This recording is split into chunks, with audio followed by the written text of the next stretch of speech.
আজকে যখন সকাল হলো তো আমার যখন ঘুম ভাঙলো আর কি, তো ভোরবেলায় ৫টার সময় আজ উঠে পড়েছিলাম। কারণ আজকে বাবুর স্কুলে পিটি আছে, তো পরীক্ষা হবে পিটির, তো তাই জন্য তো সকাল সকাল উঠে পড়েছিলাম।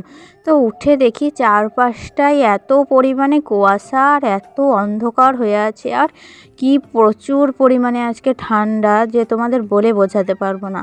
তো দেখলাম যে হাতে এখনও ২ ঘন্টা মতো টাইম আছে, তো আমি কিন্তু ফের আবার গিয়ে শুয়ে পড়েছিলাম। তো যাই হোক, তারপরে ঘুম থেকে উঠি তখন বাজে ওই 6:30 মতো। তো তখন আবার উঠে বাবুকে রেডি টেডি করিয়ে দিয়ে ওকে স্কুলে পাঠিয়ে দিয়েছিলাম, আর তারপরে আমি কিন্তু আর না শুয়ে একেবারে কাজে লেগে পড়েছিলাম। কারণ আজকে ওই আমার ভাগ্নি আর ভাগ্নির একটা বান্ধবী এসেছিল কালকে রাত্রের দিকে। তো তারা আবার কি বলতো, আজকে সকালবেলায় ভাত টাত খেয়ে বাড়ি যাবে আর কি। তো তাই জন্য দেখলাম আর ঘুমিয়ে লাভ নেই, তো সকাল সকাল কাজে লেগে পড়ি। সকাল সকাল আবার ভাত চাপাতে হবে, তো সেই কারণেই কিন্তু আমি তাড়াতাড়ি করে ঘুম থেকে উঠে পড়েছিলাম।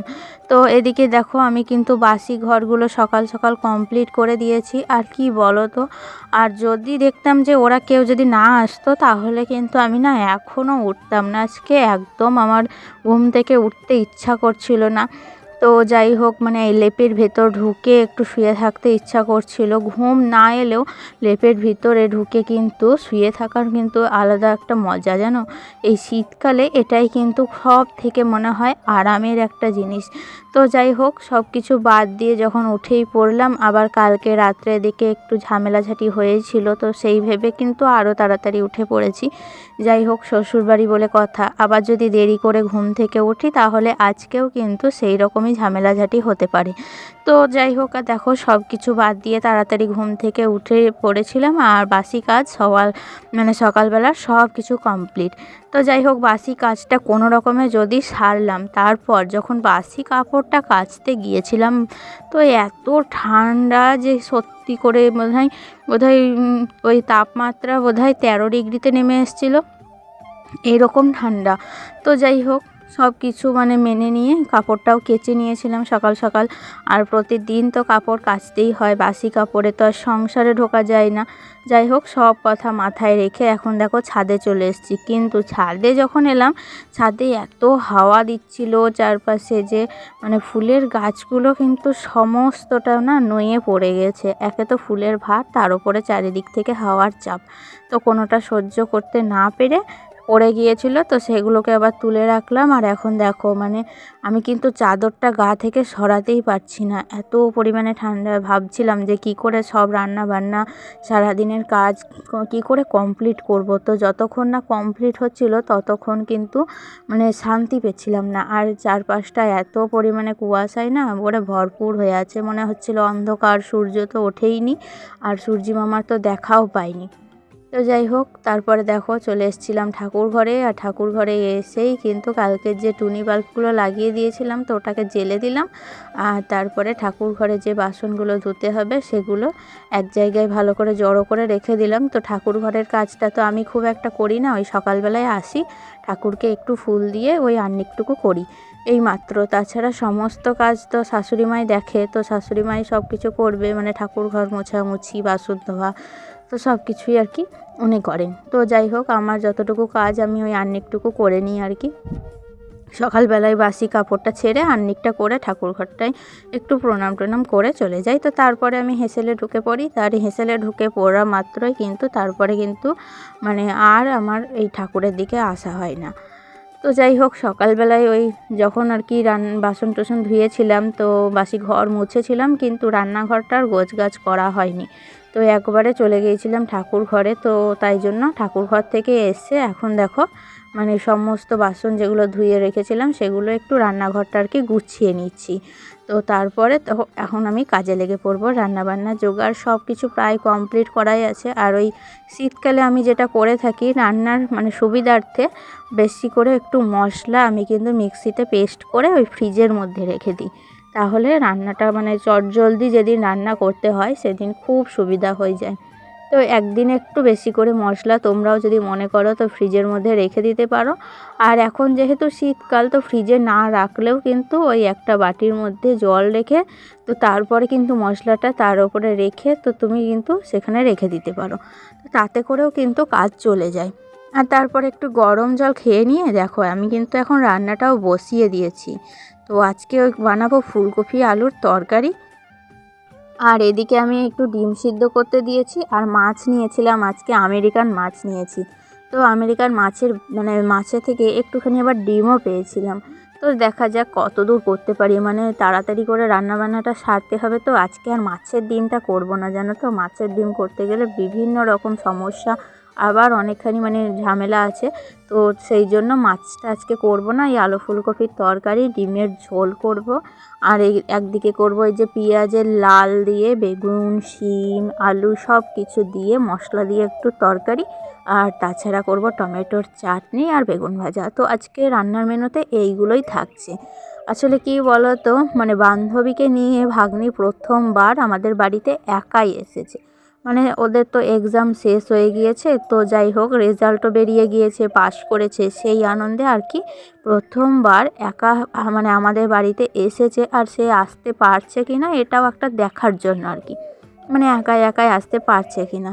তো ওর বয়স বেশি না, বয়স হবে তোমার ওই ক্লাস 10-এ উঠলো, এরকমই আর কি। তো যাই হোক, তো প্রথমবার এসেছে, তো বললো আমাকে তাড়াতাড়ি করে রান্না করে দাও মামি। তো আমি ভাতটা খেয়ে তারপরে কিন্তু বেরিয়ে যাব, 12টার দিকে বাস আছে। তো যাই হোক তাড়াতাড়ি ওদের কথা মতোই কিন্তু সকাল সকাল উঠে ওদেরকে টিফিন দিয়েছিলাম, একটু ডাল পুরি, একটা সিঙ্গাড়া, আর তাছাড়া দুটো মিষ্টি ও নলেন গুড়ের, আর করেছিলাম একটু ঘুগনি। তো ওই দিয়ে ওদেরকে টিফিনটা সারিয়ে দিয়েছিলাম সকাল সকালই। তারপর কিন্তু রান্নাটাও বসিয়ে দিয়েছিলাম। আর আমি বললাম যে রান্না বান্না কমপ্লিট হয়ে গেলে তোরা যখন খাবি আমাকে বলে দিস, তো আমি তোদেরকে বেড়ে দেবো। তো সেই মতো অনুযায়ী রান্নাটা দেখো আমি বসিয়ে দিয়েছি। আর এদিকে ফুলকপি আলুর তরকারিটা হয়ে গিয়েছে, আর পেঁয়াজের লালের তরকারিটাও কমপ্লিট। তো যাই হোক ভাতটা আগেই নামিয়ে নিয়েছি, জানো তো। কারণ আমরা যে চালের ভাতটা খাই সেই চালের ভাতটা না হতে অনেকক্ষণ টাইম লেগে যায়। তো তাই জন্য ভাতটাও নামিয়ে নিয়েছি। আর এদিকে দেখো ডিম সিদ্ধ করতে দিয়েছিলাম, তো ডিমগুলো সব সিদ্ধ হয়ে গিয়েছে। তো লাস্টে ওই মাছের তরকারিটা করে নিলেই সব কমপ্লিট আর কি। তো ওদেরকে দেখো রান্নাবান্না করে খাইয়ে পাঠিয়ে দিয়েছিলাম। তো তারপর আমি একটু নিজের যত্ন নেব আর কি।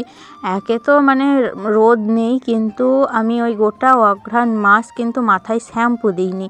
তো সেই কারণে মাথায় আমার প্রচুর পরিমাণে খুশকি, তাছাড়াও হেয়ার ফল, অন্য বিভিন্ন রকম সমস্যা দেখা দিয়েছে। তো আজকে একটু তার জন্য চুলের যত্ন নেব। তো এদিকে আমি একটু লেবুর রস, তাছাড়া ভিটামিন ই ক্যাপসুল, আর তাছাড়াও নিয়েছিলাম একটু বাদাম তেল, যে অয়েলটা আমি আর কি ব্যবহার করছি এখন। তো সব কিছু মিক্সড করে ওই মাথার মধ্যে দেখো স্কাল্পে ভালো করে কিন্তু মাসাজ করে নেবো আলতোভাবে। তো অনেকক্ষণ থেকে এটাই ভাবছিলাম যে কখন এই কাজটা করব, কিন্তু ওই যে রান্না বান্না কমপ্লিট করে তাদেরকে আবার খেতে দিলাম। তো তাদের বাসন কুসন ধুয়ে রান্নাঘর সমস্তটা পরিষ্কার করে তারপর ওদেরকে বাসের জন্য বিদায় দিয়ে এখন কিন্তু সব কাজ সেরে আমি রিল্যাক্সে চলে এসেছি একটু হেয়ার মাসাজ করতে। তো এই হেয়ার মাসাজটা করে আমি কিন্তু আধ ঘন্টা মতো আমার চুলে রেখে দেবো। তো তারপরে কিন্তু আমি চুলটাকে ভালো করে শ্যাম্পু দিয়ে ধুয়ে নেব। তো কি বলবো, এত পরিমাণে মাথা না আমার ড্যান্ড্রফে মনে হচ্ছিল খেয়ে নিচ্ছে পুরো। 1 মাস শ্যাম্পু করিনি, একবার ভাবো তো কত রকম সমস্যা। 1 মাস শ্যাম্পু করিনি কারণ অঘ্রাণ মাসে আমার ছেলের জন্ম মাস। তো আমাদের বাঙালিদের মতে ওই ছেলের জন্ম মাস পড়লেই না চুল কাটা, তারপরে নখ কাটা, এছাড়াও আমাদের ওই চুলে শ্যাম্পু দেওয়া এইসব কিন্তু পালতে হয়। তো এগুলো করি না। যাই হোক আমার তো একটা ছেলে, তাই জন্য আমি আরও বিশেষ করে পেলেছি। আর মেয়েদের ক্ষেত্রে কিন্তু সেটা হয় না, ছেলেদের ক্ষেত্রেই পালতে হয়। তো যাই হোক এদিকে দেখো আমার কিন্তু ভালো করে ম্যাসাজ নিয়েছি। আর বেলার দিকে ওই 11:30-12টার দিকে একটুখানি সূর্যি মামার দেখা দিয়েছিল। প্রচুর মেঘ কুয়াশা কেটে তারপর কিন্তু যখন দেখা দিয়েছিল তখনই আমি স্নানটা সেরে নিয়েছিলাম। আর এখন দেখো স্নান টান সেরে এখন চলে এসেছি নিচে।